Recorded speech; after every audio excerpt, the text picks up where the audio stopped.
इस क्लास में हम सिखाएंगे। पिछले क्लास में मैंने हिंदी स्टोनों में लिखकर कुछ शब्द लिख कर दिए हुए थे, तो उसी को आज हिंदी में लिखेंगे और आगे का अध्ययन को पूरा करेंगे। तो सबसे पहले स्टार्ट करते हैं। ये लिखा हुआ है, ये क और ल, क्या हो जाएगा? कल।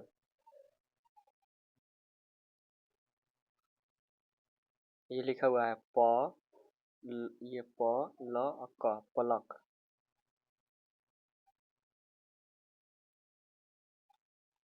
ये लिखा हुआ है च म और क, ये क, चमक।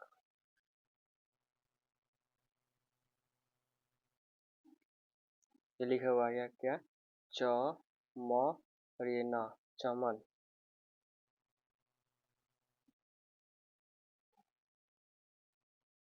आगे लिखा हुआ ये र और ये ह और न, रहन। म ह और क, महक। ये कुछ नहीं है। ये लिखा हुआ है ग ह न, गहन। ये क ह न, कहन। ये डार्क में है तो ये ग हो गया, ये लाइट में है तो ये क हो गया। अगर इसी को काट देते हैं, इसी को अगर काट देंगे तो ये घ हो जाएगा, इसी को अगर काट देंगे तो ये ख हो जाएगा। ठीक है, ये हो जाएगा आपका ल प क, लपक। अब ये यहाँ पे आएंगे द म क ल, दमकल।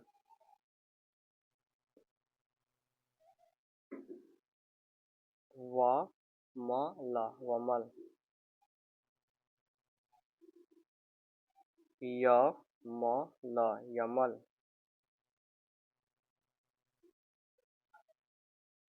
य म न, यमन।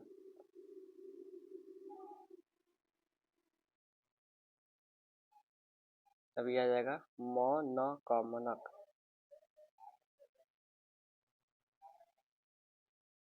ये आ जाएगा ये त ग ज, तगज।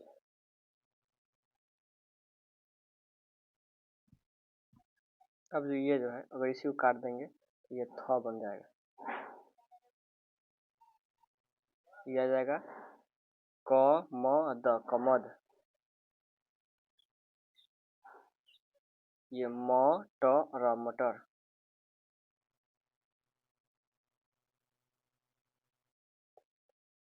तो उस दिन जो स्टोनों में लिख कर दिया गया था, तो यही सब लिख कर गया हुआ था, लिख कर दिया गया था, और ये उसका हिंदी हो गया। तो आप सबने लिखा था, तो ये मिला लीजिएगा कि आपने सही लिखा था या गलत लिखा था। क्लास में मैंने बताया हुआ था रेखाक्षर का नियम, यानी कि रेखा कैसे बनाए जाते हैं। ऊपर से नीचा की ओर रेखा का क्या नियम होता है, बाएं से दाएं की ओर रेखा का क्या नियम होता है, और नीचे से ऊपर की ओर रेखा का क्या नियम होता है, यानी कि अग्रमुखी रेखा क्या होती है, ऊर्ध्वमुखी रेखा क्या होती है, और अर्धमुखी रेखा क्या होती है। आज की इस क्लास में हम बात करेंगे अध्याय 3। अध्याय 3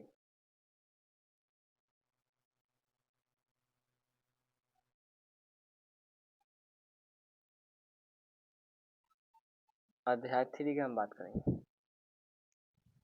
इसमें क्या है, इसका परिभाषा क्या है कि अग्रमुखी के ऊपर वाले भाग, देखते हैं अग्रमुखी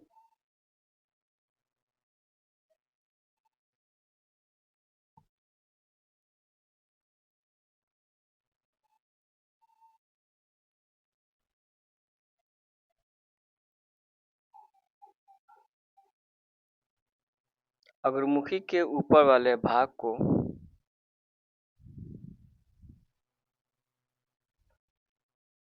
पहले तथा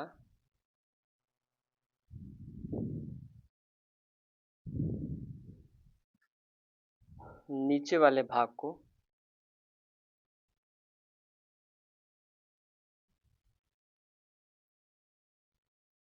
बाद कहते हैं।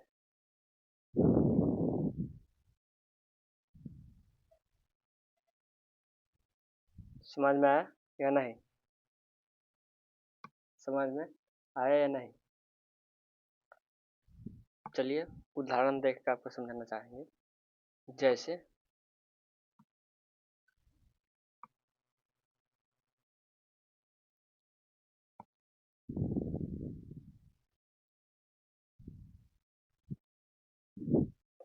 म लिखेंगे,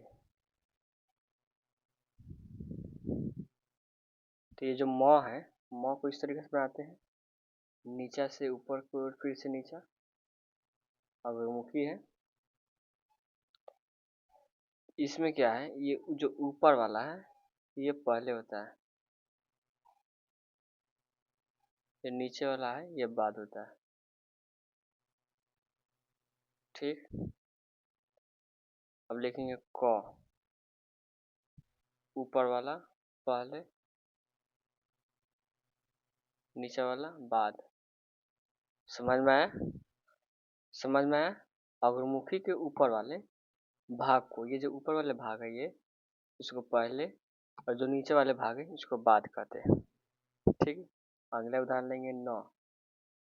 तो ये जो नौ है, नौ किस तरह से लिखते हैं, तो जो जहाँ से हम स्टार्ट करते हैं यहाँ से, तो इसका बायां ये हो गया, तो ये क्या हो गया, सॉरी ये ऊपर जी, ये ऊपर हो गया ये, तो इसको ये पहले होगा और ये बाद होगा। उसी तरीके से अगर ये छ पक्षी वाला छ लिखेंगे, ये छ, तो इसका ऊपर वाला पहले हो जाएगा और नीचे वाला बाद हो जाएगा। अब सर पहले और बाद क्या होता है, तो लास्ट में इस वीडियो में बने रहिएगा, यही पता चल जाएगा कि पहला और बाद क्या होता है। तो लगातार क्लास देखते रहिए। अब अगला नियम क्या कहता है, तो नियम रूल नंबर 2, ऊर्ध्वमुखी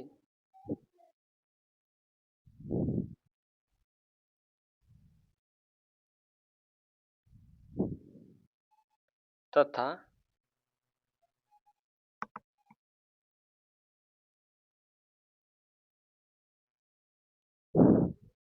अधोमुखी में, ऊर्ध्वमुखी तथा अधोमुखी में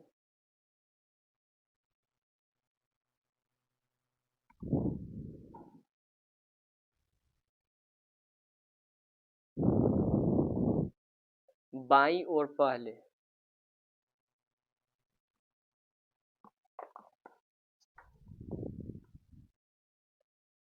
बाईं ओर पहले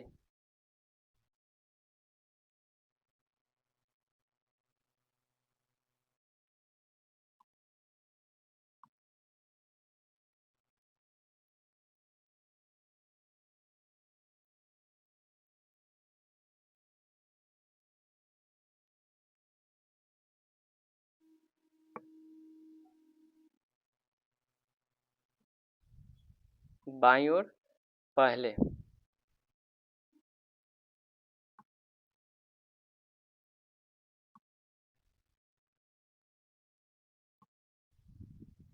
पहले तरफ। ठीक है, अब दाईं ओर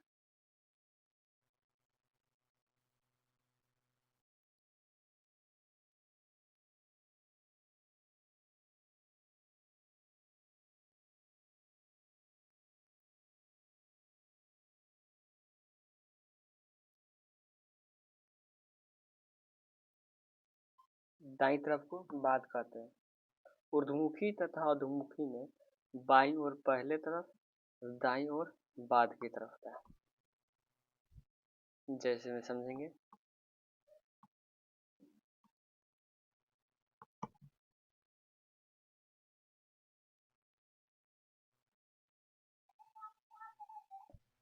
र लिख कर समझेंगे, र, र को इस तरीके से बनाते हैं। अब ये जो है बायां अपना बायां ये हुआ, ये, तो ये क्या हो गया, ये पहले हो गया। ये दाहिना हो गया तो ये बाद हो गया। इस चीज को याद रखना है। ये जो य लिख रहे हैं, य को इस तरीके से बनाते हैं। ये जो हो गया ये पहले हो गया, क्योंकि ये बाएं की तरफ है, ये दाईं और बाद में हो गया। उसी तरीके से ये जो हम अगर प लिखते हैं, प, तो ये पहले हो गया और ये बाद हो गया। ल का आंकड़ा बनाते हैं, ल, तो ये पहले हो जाएगा और ये बाद हो जाएगा। समझ गया? इस रूल को समझ गया? अब आगे रूल क्या कहती है, रूल नंबर 3 क्या कहती है, इसको जानेंगे। ये बोल रही है कि प्रत्येक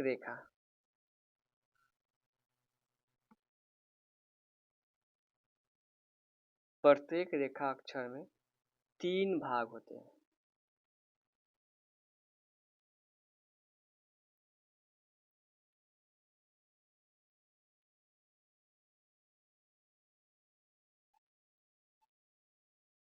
अब कहिएगा सर, एक तो आपने दाएं बाएं पढ़ाकर कंफ्यूज करके रखे हुए हैं। अब ये एक रेखा में 3 भाग कैसे होते हैं, आइए समझते हैं। जहां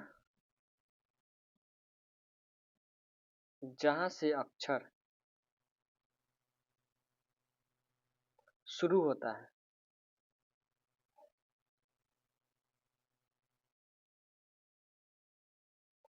उसे प्रथम स्थान कहते हैं।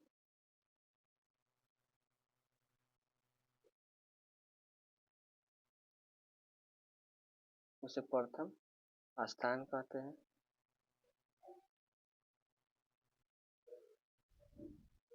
बीच वाले को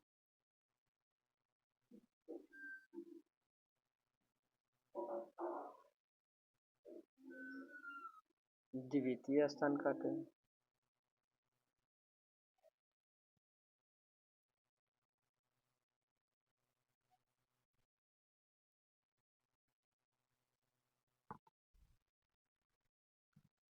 तथा तथा जहां रेखा अक्षर खत्म होता है, यानी कि जहां हम लोग पेंसिल कलम को रोक देते हैं, तथा जहां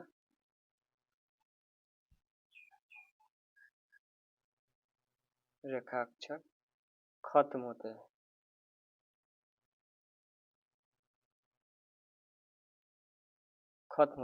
उसे तृतीय स्थान कहते हैं।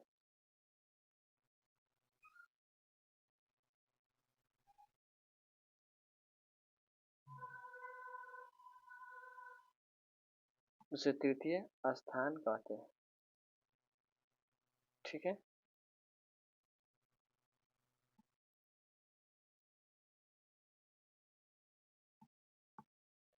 समझ में आया कुछ? नहीं समझ में आया? चलिए, जैसे लॉ को लिखते हैं, तो लॉ का आंकड़ा इस तरीके से बनाते हैं। देखिए, लॉ को हमने लॉ को हमने इस तरीके से बनाया। तो लॉ को हमने पेंसिल यहाँ से उठाया और यहाँ से बंद कर दिया। तो सबसे पहले ये हो गया, जहाँ से पेंसिल उठता है वो पहला स्थान हो गया।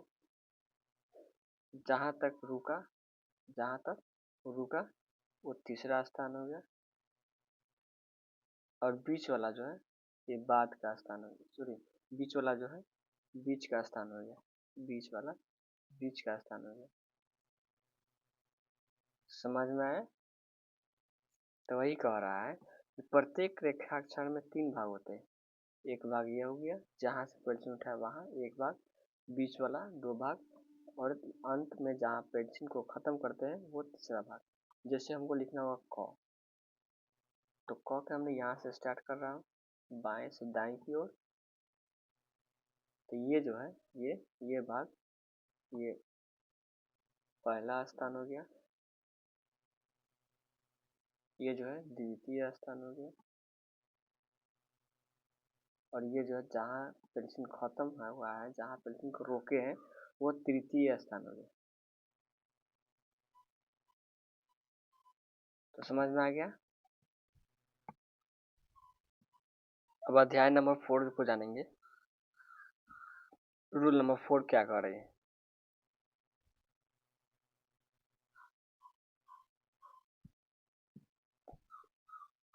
अब ये कह रही है कि पहले भाग में 3 स्थान होते हैं, जैसे आपने देखा है पहले भाग में। इसको आप लोग नोट्स बना लीजिएगा, काम आएगा। पहले भाग में भी 3 स्थान होते हैं।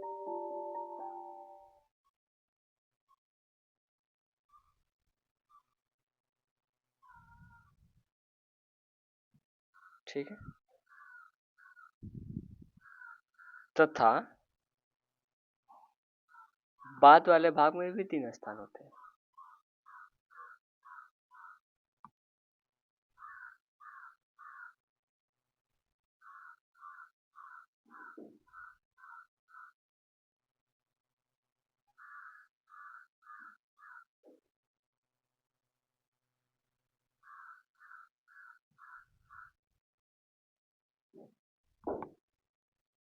पहले भाग में 3 स्थान होते ही हैं, दूसरे भाग में भी 3 स्थान होते हैं। सेम उसी तरीके से उसका ऑपोजिट हो जाता है, जैसे में जानेंगे।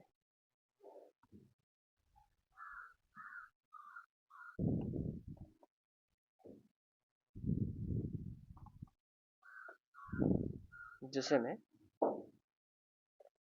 फिर से उदाहरण लेते हैं, लॉ का उदाहरण लेते हैं।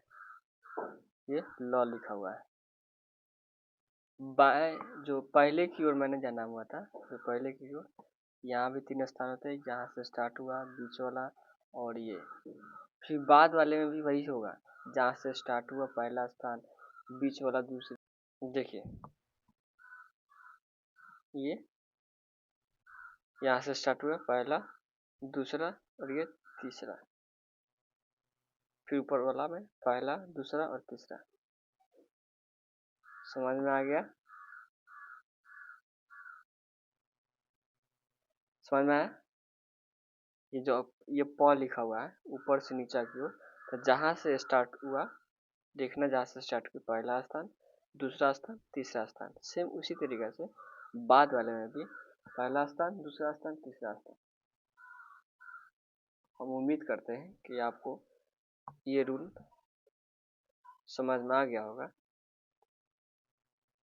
आज के क्लास में इतना ही। नेक्स्ट क्लास में जानेंगे स्वर्ण कैसे लगाए जाते हैं, उसका रूल और नियम क्या होता है, स्वर्ण को कैसे लिखे जाते हैं। तो अगले क्लास में हम यही बताने वाले हैं। अगर सेशन पसंद आया है तो लाइक कीजिए, सब्सक्राइब कीजिए और इस यूट्यूब चैनल को, एजुकेशन चैनल को सपोर्ट कीजिए। थैंक यू, धन्यवाद।